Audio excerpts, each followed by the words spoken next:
अभी जो हम लोग का सीरीज चल रहा है वो चल रहा है ASP.NET कोर MVC। और इसमें जो भी लास्ट 2-3 वीडियो से हम लोग का जो टॉपिक हम लोग जो डिस्कस कर रहे हैं वो कर रहे हैं मिडिलवेयर। मिडिलवेयर में देखे बिल्ट इन मिडिलवेयर, फिर कस्टम मिडिलवेयर भी देखे, कस्टम मिडिलवेयर कैसे बनाते हो वो भी देखे। कस्टम मिडिलवेयर में जैसे बताए थे कि अलग अलग काम होता है। इसमें एक तो हो गया कि रिक्वेस्ट लॉगिंग या परफॉर्मेंस मॉनिटरिंग हम लोग किए। दूसरा एक और इसका बहुत इंपॉर्टेंट रोल होता है मिडिलवेयर का, ग्लोबल एक्सेप्शन हैंडलिंग। एक्चुअली देखोगे क्या होता है कि जब भी हम लोग कोई प्रोजेक्ट बनाते हैं तो उस प्रोजेक्ट के अंदर बहुत सारा कंट्रोलर्स बनता है, बहुत सारे व्यू बनते हैं, और कंट्रोलर्स व्यू के अंदर आप क्या करते हैं, सी शार्प का कोड लिखते हैं। अब आप जो कोड लिखे हैं, दैट कोड में रेज एन एक्सेप्शन हो सकता है ना, रेज एन एक्सेप्शन, वो एक्सेप्शन रेज कर सकता है। अब अगर आपका कोड एक्सेप्शन रेज कर सकता है तो मान लो कि तुम 20, 50, 100 ऐसे कुछ कंट्रोलर्स बनाए हो, 10 ही कंट्रोलर बनाए हो, उसके अंदर बहुत सारे एक्शन मेथड्स है। हर एक्शन मेथड के अंदर हो सकता है कि तुम्हारा एक्सेप्शन आ सकता है, या व्यू के अंदर कुछ कोड लिखे हो जहां पे तुम्हारा एक्सेप्शन आ सकता है। तो हर जगह फिर तुमको क्या करना पड़ेगा, उस एक्सेप्शन को हैंडल करना पड़ेगा with the help of try catch, जो कि काफी ज्यादा मुश्किल काम है, रिपीटेटिव काम है कि एक ही काम को बार बार करो। तो कितना अच्छा होता है कि कोई ऐसा मैकेनिज्म होता है कि हम एक जगह एक्सेप्शन हैंडलिंग करते और वहीं पे बता देते कि अगर भाई एक्सेप्शन आ रहा है तो कोई एक पर्टिकुलर एरर पेज है, वहां पे उसको रिडायरेक्ट कर दो सीधा सीधा, और वहां पे एक्सेप्शन से रिलेटेड इंफॉर्मेशन दिखा दो। तो उसी काम को करने के लिए यहां पे हम लोग यूज कर सकते हैं क्या, तुम्हारा मिडिलवेयर। ग्लोबल एक्सेप्शन हैंडलिंग करने के लिए हम लोग एक मिडिलवेयर बनाएंगे जो कि तुम्हारा सारे पेजेस के लिए, सारे कंट्रोलर्स के लिए, सारे व्यू के लिए एक सिंगल जगह से ही हम लोग एक्सेप्शन को हैंडल कर लेंगे। इससे बेनिफिट ये होगा कि आपको हर जगह जाके एक्सेप्शन हैंडल करने का जरूरत नहीं पड़ेगा। तो ये जनरली जब रियल लाइफ प्रोजेक्ट्स होता है तो वहां पे इस चीज का यूज किया जाता है। तो इंटरव्यू वगैरह में पूछा जाता है कि भाई अगर आपको ग्लोबल एक्सेप्शन हैंडलिंग करना होगा, आप एक ही जगह से एक्सेप्शन हैंडल करना चाहते हैं सारे कंट्रोलर, सारे एक्शन मेथड्स के लिए, सारे व्यू के लिए, तो कहां से करना होगा? तो आप कस्टम मिडिलवेयर के थ्रू कर सकते हैं। अब इसमें दो चीज होता है, एक तो आप वेबसाइट डेवलप कर रहे हो, तो उसमें क्या होता है कि अगर आपका कोई एक्सेप्शन आ रहा है तो आप मिडिलवेयर के थ्रू एक कॉमन पेज रहेगा, उस कॉमन पेज पे आपका रिक्वेस्ट फॉरवर्ड हो जाएगा और वहां पे जो भी इंफॉर्मेशन आप दिखाना चाहे दिखा सकते हैं। एक वो होता है। और दूसरा होता है कि अगर आप कोई वेब एपीआई वगैरह बना रहे हैं तो वहां पे फिर क्या करना होता है कि आपको, क्योंकि वहां पे तो कोई पेज होता नहीं है, तो वहां पे फिर आपको जेसन के फॉर्म में डेटा को क्या करना पड़ता है, रिटर्न। क्योंकि जो वेब एपीआई बनता है, पीछे के वीडियोज अगर देखते आ रहे होंगे, तो वहां पे जब हम लोग वेब एपीआई बनाए थे तो वेब एपीआई से कोई भी जो इन्फॉर्मेशन जाता है क्लाइंट के एप्लीकेशन के पास, वो जाता है जेसन के फॉर्म में। तो वहां पे फिर आपको क्या करना पड़ेगा कि पेज के पास रिडायरेक्ट ना करके आपको जेसन के फॉर्म में इंफॉर्मेशन रिटर्न करना पड़ेगा। तो फिलहाल जो भी हम लोग का वीडियो है, इसके अंदर हम लोग नॉर्मल वेबसाइट वाला कॉन्सेप्ट को देख रहे हैं कि जहां पे कॉमन एरर पेज होगा और जब भी कहीं पे भी एक्सेप्शन आएगा तो वो एरर पेज को फॉरवर्ड हो जाएगा, रिडायरेक्ट हो जाएगा। तो चलो देखते हैं कैसे बनाएंगे। इसके लिए एक प्रोजेक्ट बनाते हैं हम लोग।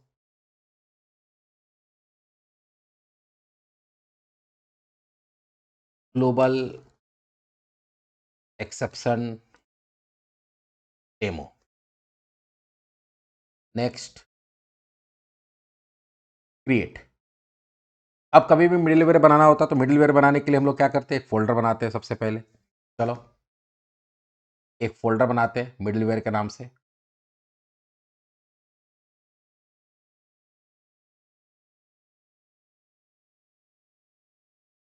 फिर इसमें हम लोग क्या करते हैं, एक क्लास ऐड करते हैं जो मिडिलवेयर क्लास होगा।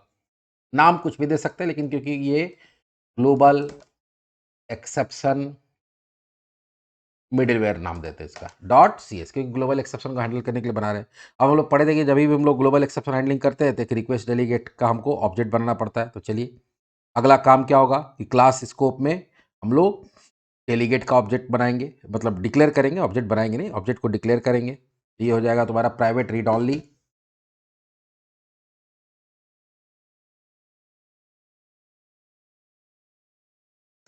और यहाँ पे हो जाएगा हमारा रिक्वेस्ट डेलीगेट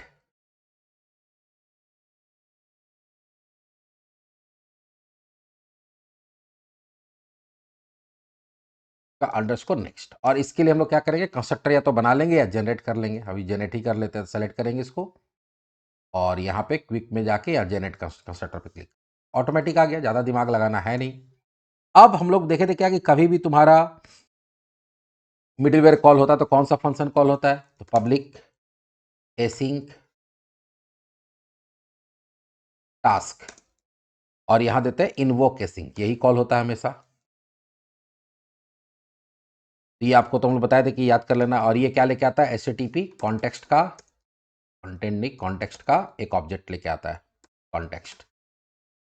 अब आपको यहाँ पे क्या करना है, यहाँ पे सिंपल सा करना है कि आपको रिक्वेस्ट को आगे डेलीगेट करना है। तो डेलीगेट करेंगे कैसे, तो यहाँ पे अब आप जनरली हम लोग क्या लिखते हैं अवेट और अंडरस्कोर नेक्स्ट, और यहाँ से कॉन्टेक्स्ट दे देते हैं। ये अपने आगे वाले को क्या करता है, डेलीगेट कर देता है। लेकिन जब आगे वाले को डेलीगेट करे तो करते करते कभी ना कभी तो उस जगह पे पहुंचेगा, मान लो कि वो अपने मिडिल को आगे भेजा, फिर आगे भेजा, फिर आगे भेजा, फिर फाइनली कहाँ जाएगा, उस कंट्रोलर के पास जाएगा जहाँ पे एक्सेप्शन रेज हो सकता है, उस एक्शन मेथड पर जाएगा जहाँ पे एक्सेप्शन रेज हो सकता है।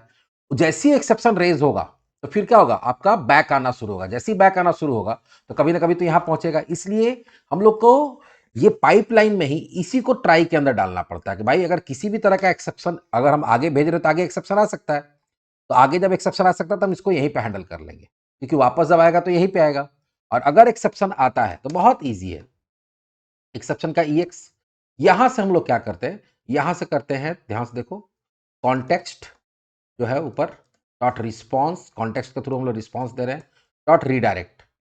रीडायरेक्ट कर रहे हैं किसको, तो आप अपना पेज बना सकते हैं या एक पेज बनाया भी रहता है होम के अंदर एरर के नाम से। तो फिलहाल होम के अंदर एरर को हम लोग फॉरवर्ड कर दे रहे हैं, जिसका देखोगे कि ऑलरेडी होम के अंदर देखोगे, व्यू में जाते हैं हम लोग, होम के अंदर एरर नाम से बना रहता है, या सॉरी शेयर के अंदर या कहीं ना कहीं एरर के नाम से शेयर के अंदर बना रहेगा, है ना, error dot C S system. अब यहाँ बहुत सारी इन्फॉर्मेशन है, यहाँ बाद में हम लोग अपने हिसाब से इन्फॉर्मेशन दिखाएंगे। फिलहाल हम लोग अभी क्या कर रहे हैं, कभी हम लोग वो उस पेज को रिडायरेक्ट कर दे रहे हैं। लेकिन अब ये पेज खुलेगा कब, ये पेज तब खुलेगा जब आपका एक्सेप्शन आएगा। तो एक्सेप्शन हैंडलिंग के लिए करना कुछ नहीं है, जो आपका इन्वोक मेथड है यहाँ पे जो नेक्स्ट है उसी को ट्राई में डालो, जब एक्सेप्शन आएगा तब ये रिडायरेक्ट होगा, एक्सेप्शन नहीं होगा तो यहाँ रिडायरेक्ट नहीं होगा। ठीक है, अब चलते हैं आगे कि एक्सेप्शन आएगा कैसे। तो उसके लिए एक सिचुएशन हम लोग क्रिएट कर रहे हैं, एक मॉडल बनाते हैं हम लोग, ऐड, और यहाँ हो जाएगा क्लास, क्लास का नाम देते हैं नंबर डॉट सी, और इसके अंदर दो प्रॉपर्टी बनाते हैं, public int num1, public int num2। दोनों का डिस्प्ले नेम चेंज कर देते हैं, क्योंकि इसके लिए हम लोग क्या करेंगे, फॉर्म स्कैफोल्ड करेंगे, डिस्प्ले नेम, और यहाँ हो जाएगा एंटर फर्स्ट नंबर। अभी जो लोग पीछे का वीडियोस देखते आए होंगे स्टार्टिंग से, उनको ये पता होगा ये क्या हो रहा है, यहाँ पे ये क्यों लिखा जा रहा है। बन गया। अब हम लोग क्या करते हैं, आते हैं हमारा होम पे, होम जो हमारे बाय डिफॉल्ट जो कंट्रोलर बना रहता है हमारा, वहाँ आ गए। और यहाँ इंडेक्स में क्या करते हैं, नंबर क्लास जो बनाया है उसका एक ऑब्जेक्ट बना के, और हम लोग पास कर देते हैं किसको, इंडेक्स को।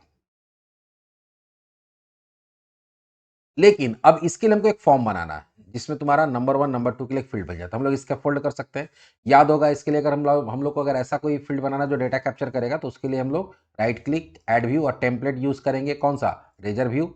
और यहाँ पे ऐड करेंगे, टेम्पलेट नहीं, वहाँ पे यहाँ पे टेम्पलेट यूज करेंगे क्रिएट, और मॉडल कौन सा है, नंबर। तो यहाँ क्रिएट कर दिए, नंबर कर दिए। देखो क्या है, उसके लिए फॉर्म अपने आप बोल रहा है कि भाई ये तो पहले से बनाया है index dot C S H, क्या आप उसको रिप्लेस करना चाहते हैं, हाँ रिप्लेस करना चाहते हैं, बिल्कुल करना चाहते हैं, ताकि मेरा फॉर्म बन के आ जाए।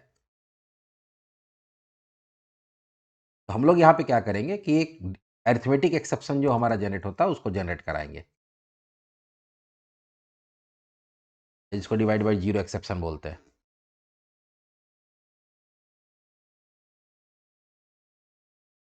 आ गया ये फॉर्म पूरा, देखो। अब यहाँ पे कुछ एक्स्ट्रा चीज़ है जो फिलहाल अभी मेरे काम का चीज़ नहीं है, जैसे ये लाइन हमारे काम का चीज़ नहीं है, हटा दिए। यहाँ पे थोड़ा सा हम लोग चाहते हैं कि जो बटन है थोड़ा सा गैप करके आए, तो मार्जिन टॉप 3 जिसको बूटस्ट्रैप पता है, ये पता होगा। वैल्यू में क्रिएट के जगह हम लोग यहाँ पे लिख देते हैं डिवाइड, जो बटन रहेगा उस पर डिवाइड लिखा आएगा, 2 बटन होगा। एक बार देख लो इसको रन करा के कैसा फॉर्म दिखता है, आ गया। अब हम लोग चाहते हैं क्या कि यहाँ पे कोई नंबर डाले, यहाँ नंबर डाले, डिवाइड पे क्लिक करें, तो अगर सब कुछ सही चाहिए, भी देखो ऊपर में एक्स्ट्रा चीज़ आ रहा है, उसको भी हटा देते हैं, क्योंकि वो तो डिज़ाइन जो किया वो तो डेटा एंट्री के हिसाब से किया है, जो क्रिएट बनता है इसके फोल्डिंग में, ये आ गया। चलो, अब यहाँ से हम लोग जब सबमिट बटन पे क्लिक करेंगे तो ये क्या करेगा, इंडेक्स के पोस्ट वाले एक्शन मेथड को कॉल करेगा। तो इंडेक्स का पोस्ट मेथड तो मेरे पास है नहीं, चलो इंडेक्स का पोस्ट मेथड बनाते हैं, HTTP पोस्ट, ये नहीं भी लिखेंगे तो चल जाएगा।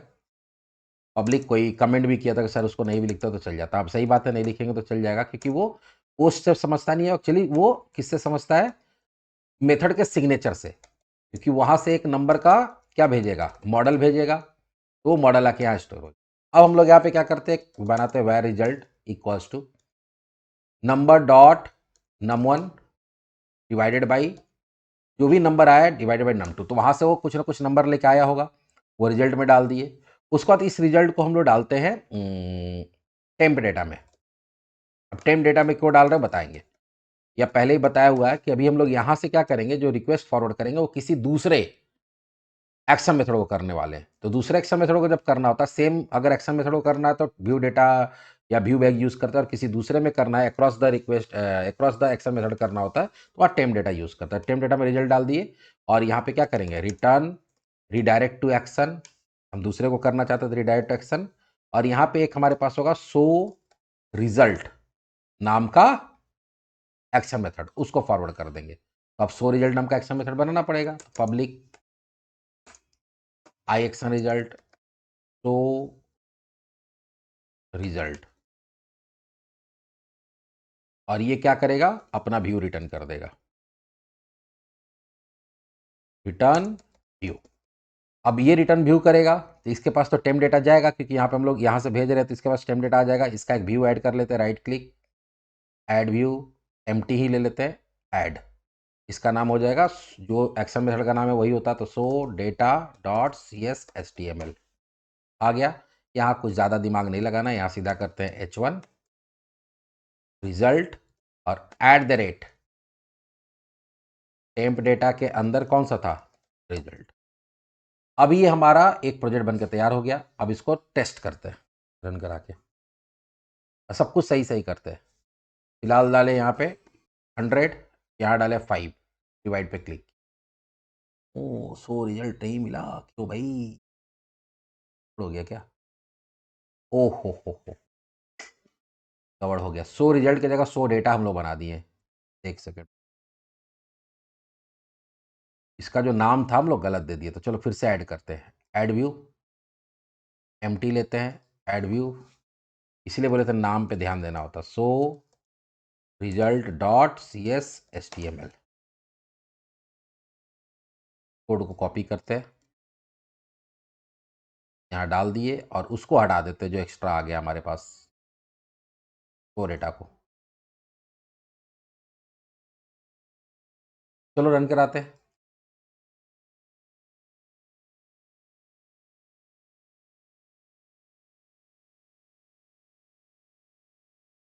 ट्वेंटी आया, कोई प्रॉब्लम नहीं है। लेकिन अब एक्सेप्शन जनरेट करते हैं, किसी भी नंबर को जब 0 से डिवाइड करते हैं तो एक्सेप्शन आता है। लेकिन अभी देखो एक्सेप्शन आएगा, तो यहाँ पे देखो एक्सेप्शन आ भी गया, तो बोलो सर एक्सेप्शन हैंडल कहाँ हुआ, एक्सेप्शन हैंडल तो हुआ नहीं। हाँ बात सही है, नहीं हुआ, क्यों नहीं हुआ, क्योंकि अभी जब हम लोग रन करा रहे हैं तो अभी हमारा डेवलपमेंट मोड में होता है, तो ये थोड़ा सा ध्यान देना होगा, थोड़ा सा टेक्निकल चीज़ है। जब हम लोग कोई भी चीज़ को डेवलप करते हैं तो जनरली हम लोग जो भी चीज़ प्रोजेक्ट को रन कराते हैं, यहाँ पे स्टार्ट डिबगिंग, जब हम लोग रन कराते हैं तो विद डिबगिंग कराते हैं, है ना, देखो स्टार्ट विद डिबगिंग। अभी आपको जब चाहते कि नहीं प्रोडक्शन जैसा काम करेगा, जैसे मेरा फाइनली जब वहाँ पे जाके क्या होगा, डिप्लॉय होगा, उसके बाद जैसा काम करेगा, तो यहाँ उस समय डिबग नहीं होता है। जब हमारा जो प्रोडक्ट है वो हमारा क्या होता है, जब हमारा इंस्टॉल हो जाता है, डिप्लॉय हो जाता है, तो वहाँ डिबगिंग नहीं होता, तो इसलिए तुमको यहाँ रन करना पड़ेगा स्टार्ट विदाउट डिबगिंग। तो ये ध्यान रखना कि टेस्टिंग के लिए आपको स्टार्ट विदाउट डिबगिंग करेंगे तब एक्सेप्शन वाले पेज को फॉरवर्ड होगा।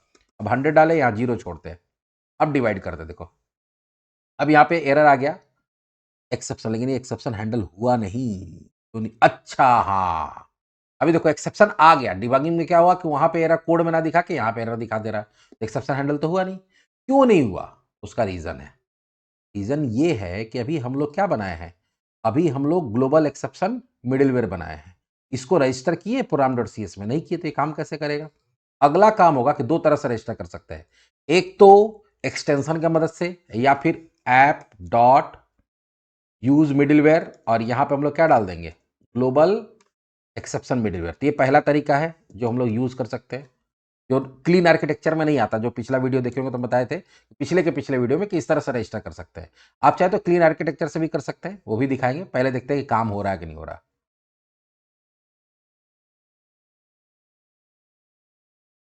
देखो ये किसको फॉरवर्ड हो गया एरर। अब ये क्या इन्फॉर्मेशन दिखा रहा नहीं दिखा रहा हम लोग बाद में डिस्कस करते हैं, क्योंकि ये जो पहले से एरर वाले में बताया गया है उसके हिसाब से आ रहा है, लेकिन एरर को तो फॉरवर्ड हो रहा है। ये जो एरर पेज आपको दिख रहा है ये पहले से डिजाइन है। अब इसको तुम अपने हिसाब से डिजाइन करना चाहते हो तो कोई दिक्कत नहीं है। ये एरर पेज पहले से बनाया है। ये आपको कहाँ मिल जाएगा? सॉल्यूशन। सॉल्यूशन के अंदर तुम चले जाओ, व्यू के अंदर, उसके अंदर शेड के अंदर तुमको error dot C S S मिल जाए। अब यहाँ एरर रहने देते हैं, ये भी रहने देते हैं, नीचे का कोड को हम हटा देते हैं और यहाँ पे अपने हिसाब से कुछ लिख देते हैं। तो वो ऊपर जैसे था वैसे ही रहने दिए। फिर यहाँ एक पैराग्राफ दे देते हैं या डिप दे देते हैं और सिंपल सा लिखते हैं H1, या थोड़ा सा H1 के जगह पे H3 डाल दिए और यहाँ लिखते हैं समथिंग वेंट रॉन्ग। चलो तो उसको हम लोग अपने हिसाब से हटा दिए। अब रन कराओ वापस से। पहले सब कुछ सही सही डालते हैं तो 10 आया। अब एक्सेप्शन जनरेट कराते हैं। क्या है? एरर। तो जब भी कहीं पे भी पूरे वेबसाइट में एक्सेप्शन आएगा, ये यहाँ पे जो भी चीज लिखा हुआ होगा वो आ जाएगा। तुम इसको अपने हिसाब से, अपने जरूरत के हिसाब से जो चाहो वैसा तुम बना सकते हो। ये आ गया मतलब कहीं ना कहीं पे आपके वेबसाइट में एक्सेप्शन आया है।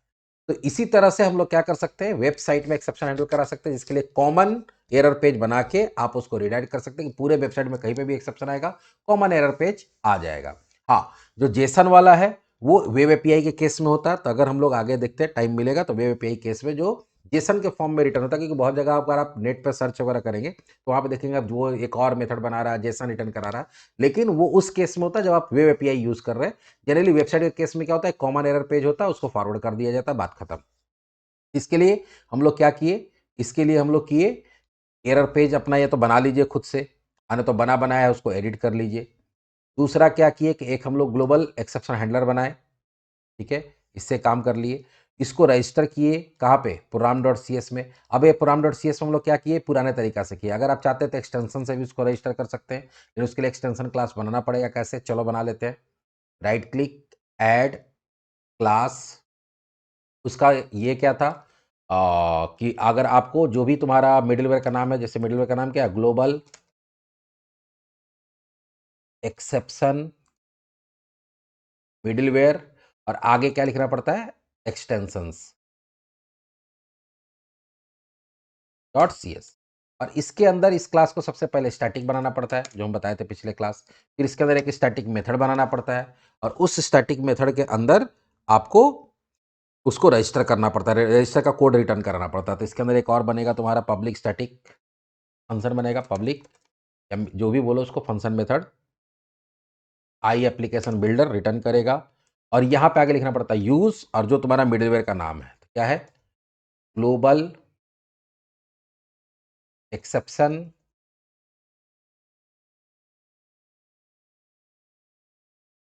मिडिलवेयर, और ये लेता है दिस आई एप्लीकेशन बिल्डर का ऐप। और इसके अंदर सिंपल से जो कोड वहां लिखते थे वहां रिटर्न के साथ लिखना पड़ता था, रिटर्न और app dot use middleware global exception middleware, काम खत्म। अब इसको यहाँ पे कहाँ पे यूज कर लेंगे हम लोग, यहाँ पे ऐप डॉट, पहले उसको सेव करना होगा, ये हुआ, ओहो, सेव कर दिए कंट्रोल एस करके। यहाँ आए ऐप डॉट यूज ग्लोबल, आ गया।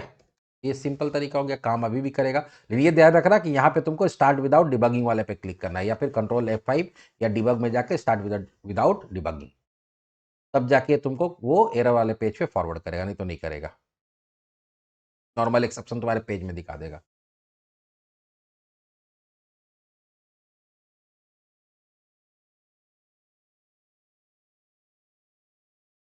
आया, देखो 100 0 डिवाइड आया इस पेज में, 105 सही काम कर रहा है। तो इन केस अगर आपका कभी कनेक्शन स्ट्रिंग गलत हो गया, सर्वर अनअवेलेबल है, कुछ भी है, तो उस तरह का एक्सेप्शन आज एक कॉमन पेज बना दिए, एरर का बढ़िया से डिजाइन कर लेंगे और उसको फॉरवर्ड करा देंगे, बात खत्म। तो चलिए, ये ग्लोबल एक्सेप्शन हैंडलिंग कैसे करते हैं यूजिंग मिडलवेयर, वो भी हम दिखा दिए। और अगर दिमाग में कुछ आता तो आगे बताएंगे। एक टॉपिक रह गया है डिपेंडेंसी इंजेक्शन, उसका मेरे पास नोट्स तैयार है, कोशिश करते हैं कि 2-4 दिन के अंदर उसका भी हम लोग वीडियोस अपलोड कर दें। बाकी आप लोग सपोर्ट करिए, कमेंट करिए, लाइक करिए और मन करे तो मेंबरशिप ले लीजिए, गरीब का भला हो जाएगा। ठीक है, चलो। तो मिलते हैं नेक्स्ट वीडियो में।